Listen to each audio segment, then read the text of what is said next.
kita melihat manusia, dan ketika kita lihat manusia itu sendiri disertai dengan Nur Muhammad, disitulah itikat yang benar, itikat yang terhindar daripada maksiat, ya, dan tidak membatalkan ibadah kita, ya. Karena siapapun yang tanpa melalui itikat dalam melihat, maka akan timbul maksiat di dalam penglihatan itu sendiri. Paham ya maksudnya? Jadi ketika kita melihat tanpa itikat, maka cenderung kita akan meremehkan seseorang. Cenderung kita ketika melihat timbul rasa simpatik. Ketika melihat timbul rasa kita ingin memiliki, yang terkadang bukan hak milik kita.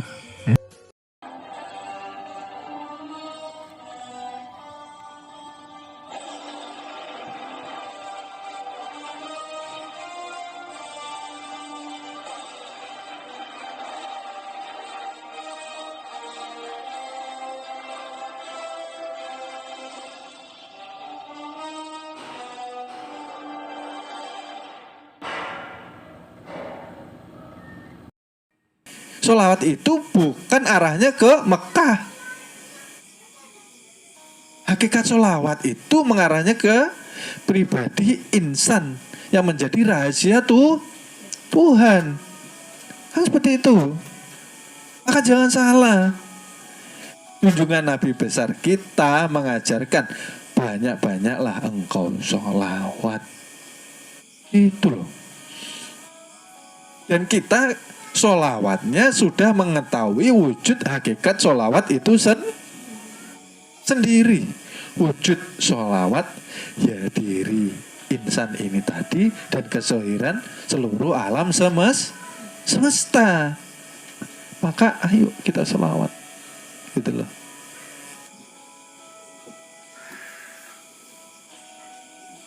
Kita ini kalau ingin mencintai Nabi harus mempunyai yang namanya rasa ingin bertemu. Kita harus mempunyai rasa rindu ingin berjumpa. Maka bisa mahabbah. Mahabbah tadi apa? Mahabbah itu kalau di syariat cinta. Tapi kalau di perguruan mahabbah itu bertemulah hakikat Muhammad kepada hakikatnya Allah melalui sholawat, maka sampai kepada Tuhan melalui nurnya. Jadi apapun masalah hidup kita selesai dengan sholawat. Lah ini baru sampai, ya. Sholawat belum tahu hakikat wujudnya, lalu sholawat, ya sampai capek nggak sampai, tidak ada manfaat, tidak ada manfaatnya. Ya, mulai malam ini dengan rasa penuh kegembiraan menyongsong memperingati kedatangan baginda Nabi besar kita yang menjadi suri tauladan bagi umat manusia. Mari kita ambil iktibar kelahiran yang menyertai kedatangan beliau ke muka bumi ini. Artinya apa? Semua murid harus berubah, harus hijrah, ya. Hilangkan pengakuan kita, hilangkan keangkuhan kita, hilangkan kesombongan kita. Biasakan beriktikat. Di perguruan diajarkan dari Allah kembali kepada Allah. Alhamdulillah yang sudah menjalankannya. dari Allah kembali kepada Allah ialah hakikatnya yang bisa berbuat baik atas kehendak, atas izin Allah.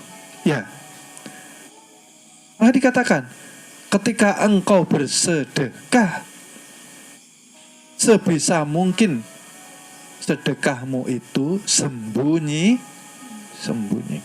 Nah, tangan ini jangan melihat ketika memberikan sedekah.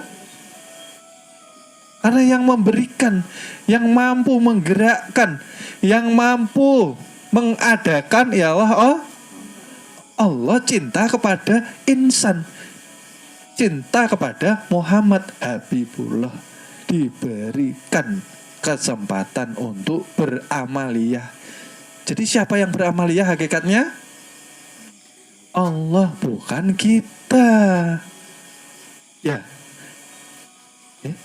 Maka ketika kita berbuat baik, cepat-cepat kita harus belajar melupa. Jangan diingat-ingat. Umat akhir zaman ini biasanya ketika berbuat baik diingat terus. Apalagi kalau musuhan. Ya. Dulu gak ingat kah? Saya tolong. Lagi susah, saya bantuin. Lagi gak punya apa-apa. Tak pinjemin. Sekarang giliran sukses lupa. Nah, berarti kebaikannya diingat-ingat. Berarti dia merasa dia yang berbuat baik. Gugurlah amal ibadah itu. Ya, gugur. Jika berbuat baik, cepat-cepat lupakan. Jika berbuat buruk, itulah yang harus kita ingat-ingat seumur hidup kita. Kenapa? Supaya kita tidak mengulangi lagi kesalahan kita, supaya kita tidak terjerumus kepada lubang yang sama. Paham gak ini? Umat akhir zaman ini terbalik-balik. Berbuat baik selalu diingat, berbuat jahat, berbuat maksiat cepat-cepat dilupa. Maka oleh sebab itulah tobat ini sering kali dilanggar oleh manusia itu sendiri. Karena tidak ingat kejahatannya, kejalimannya, kejahilannya. Orang kalau berbuat jahat ingat terus supaya kita takut untuk jatuh ke dalam kesalahan yang sama. Gitu lah. Kita ini umat yang mulia loh. Kita umat pilihan. Kan tadi dikatakan kita masuk surga tanpa hisab, tanpa melalui catatan amal kebaikan dan keburukan, tanpa melalui siratal mustaqim, langsung melesat ke pagar-pagarnya surga, ke taman-tamannya surga. Karena yang memasukkan Tuhan itu karena apa? Kita ini pilihan, gitu loh. Nah, disinilah di bulan Rabiul Awal ini harus mengingatkan kita bahwa kita sebagai umat Rasulullah mempunyai tugas dan kewajiban. Ya. Tugas dan kewajibannya apa? Harus menjadi umat Muhammad yang hakiki, yang meneladani semua ajaran Nabi kita. Kita katanya umatnya, tapi tidak pernah meneladani akhlak beliau. Junjungan Nabi besar kita itu orangnya rendah hati. Rendah hati. Sama anak kecil, dia sayang. Sama gelandangan, sama orang miskin, dia menghormati. Dengan orang berpangkat berbesar, beliau selalu menasehati. Artinya beliau mencerminkan sifat ketuhanan. Karena ketika datang bulan kelahiran Nabi, kita hanya bersukaria tapi tidak kembali kepada posisi hamba, disitulah kerugian kita. Dikatakan hamba itu apa? Dia yang tidak mempunyai apa-apa. Oleh sebab itu sering saya berpesan ya, selalu rendah hati walaupun kita sedang di puncak kejayaan. Karena yang mendatangkan puncak kejayaan itu ialah kecintaan Allah kepada kita. Kita siapa? Muhammad hakiki, kekasihnya. Kalau kita ego ini nggak ada apa-apa. Kita ini nol power, kosong. Adam artinya tiada. Allah wujud artinya ada. Lah, kita yang tiada jangan ingin dilihat ada. Itu loh maksudnya. Oleh sebab itu terus pelihara kerendahan hati kita walaupun kita sedang di puncak. Terus jaga kebersihan hati kita.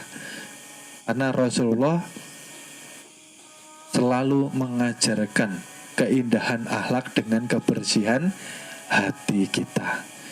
Jangan mudah berburuk sangka. Ketika ada masalah, tabayun dulu. Tanyakan kebenarannya kepada yang bersangkutan. Apakah benar seperti ini?